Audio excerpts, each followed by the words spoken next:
Bonjour à tous, je vous propose ici la partie A de l'exercice 4 sur les probabilités conditionnelles du sujet d'Antilles-Guyane, juin 2019 en bac S. Donc on va bien lire le texte.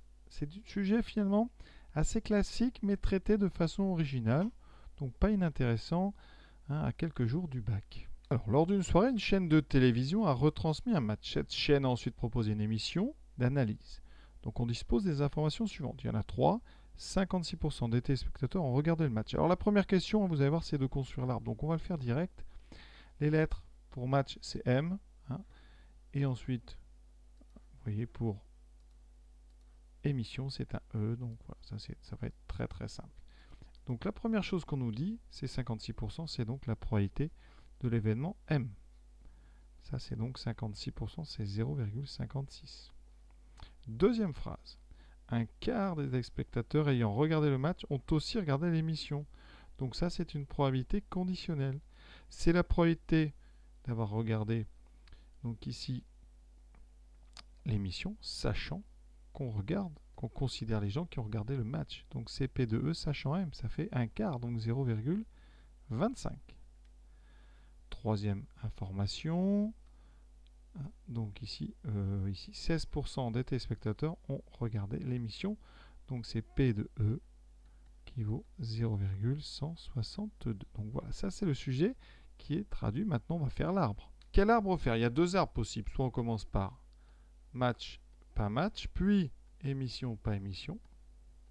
Je vous rappelle que le trait, c'est le contraire. Ou alors, on peut partir de émission, pas émission, match, pas match, match, pas match.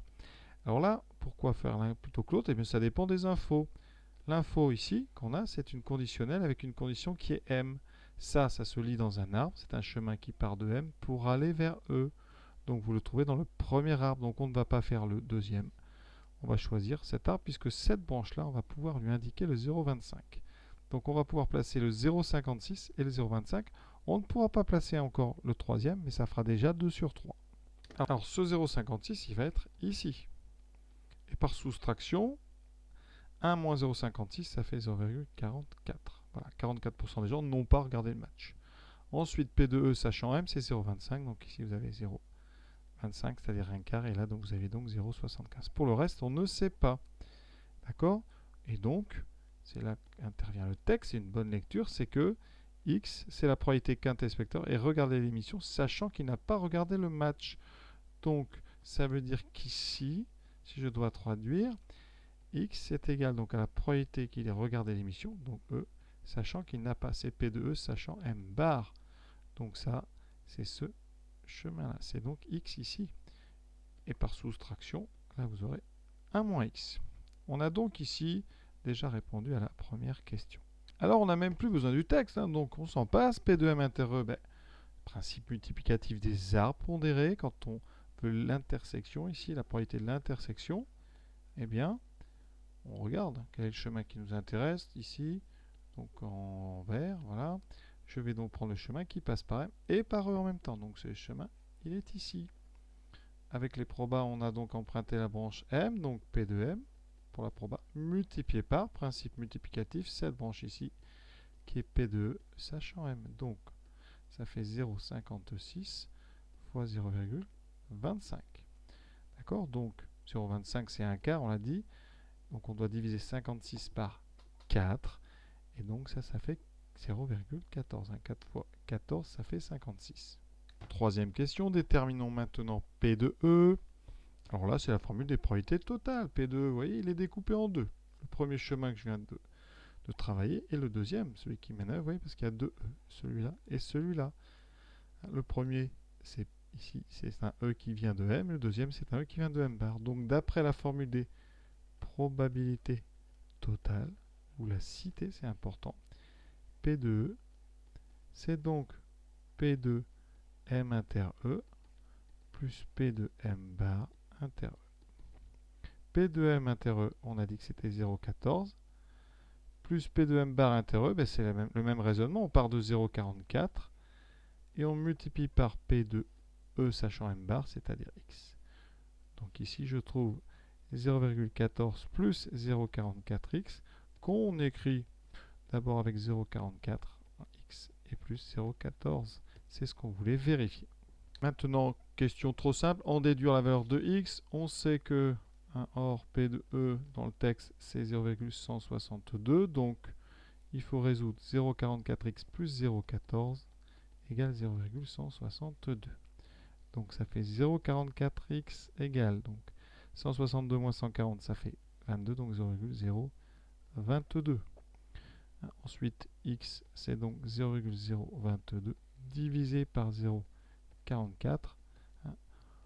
À la machine, vous trouverez 0,05, tout simplement parce qu'on peut simplifier ce 22 et ce 44. 0,022, c'est 22 fois 0,01. Et en dessous, 0,44, c'est 22 fois 0,2. Donc on simplifie, on trouve 0,01 sur 0,2. Vous pouvez multiplier si vous voulez par 5 pour avoir une idée un petit peu. 0,05 sur 1. Et donc ça fait 0,05. Et on a déjà la valeur de x. Quatrième question. Le téléspectateur interrogé n'a pas regardé l'émission. Quelle est la probabilité, arrondie à 10-2, qu'il ait regardé le match? Alors ça, c'est un calcul de probabilité conditionnelle. On sait quoi? On sait que le téléspectateur n'a pas regardé l'émission. Donc on est sur une probabilité avec ici un sachant E bar. Il n'a pas regardé l'émission. Et on cherche la probabilité que dans ce cas-là, il ait regardé le match. Donc c'est P de M sachant E bar. D'après le cours, ça sera donc la probabilité de E bar inter M divisé par P de E bar. Alors, dans l'arbre, P de E bar, c'est donc un chemin qui va passer, alors ici par E bar, puis par M. Alors, il faut savoir que les intersections, on peut les prendre dans les deux sens. On peut intervertir, et la probabilité de E bar inter M, c'est aussi M inter E bar. Et donc, dans l'arbre, ça vous l'avez, on passe d'abord par M, puis par E bar. Et là, ça donne donc le chemin M, puis E bar, ici. D'accord? Principe multiplicatif des arbres pondérés. 0,56, ça c'est P de M, fois P de E bar, sachant M, fois 0,75. Et on va diviser par P de E bar, qu'on connaît, parce qu'on connaît P de E. On vient, enfin on l'a dans le texte, c'est 0,162. Donc P de E bar, c'est 0,838. Donc vous avez juste cette division à effectuer. Et vous voyez qu'à la machine, on trouve à peu près 0,50, 11, 9, etc. Donc si on arrondit à 10-2, donc la probabilité de M sachant E bar qu'on cherche, ça sera donc à peu près 0,50. Et l'exercice est terminé. En tout cas, cette première partie sur les probabilités conditionnelles. Et pour ceux que ça intéresse, voici la partie B sur la loi normale. À bientôt.